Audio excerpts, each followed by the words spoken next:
What's happening, party people? New episode, Pasty-T Garage. Today, we're going to be opening up a really cool item that we purchased from our friends over at Fitment Automotive. And what this is, I'm going to go ahead and open it up. Dump it out. It is a document holder for the Skyline.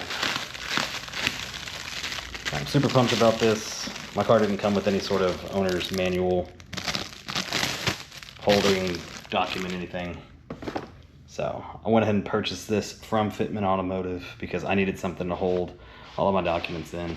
This is a really nice leather. It's got a strong magnet that doesn't want me to open it. As you can see, you can store multiple areas in there. It's got this little piece that pulls out so you can put whatever you want in there. I mean, super simple. They have many designs that you can have on here.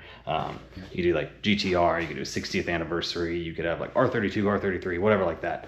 I like the little Skyline emblem because that is prominent on many parts of the car. So I felt like that was fitting. And yeah, you can see a little fitment on the back. I think it's got, yeah, I mean, just wanted to open this up, show everybody this really cool item. I'm gonna go ahead and store all my documents in there, like a car inspection, or if I have a registration sticker or something like that. If you keep your insurance on your car, or you keep your registration in your car, it might be something cool for you to throw in there. You know, any sort of tire information, whatever you want. I mean, you can throw whatever you want in there. It's pretty cool. Maintenance history, things like that. So just wanted to open this up and show it to y'all. So super short video. Hope you enjoyed it. If you're new to the channel, hit that sub button. Like the video if you liked it, and drop a comment below. We'll see you in the next video.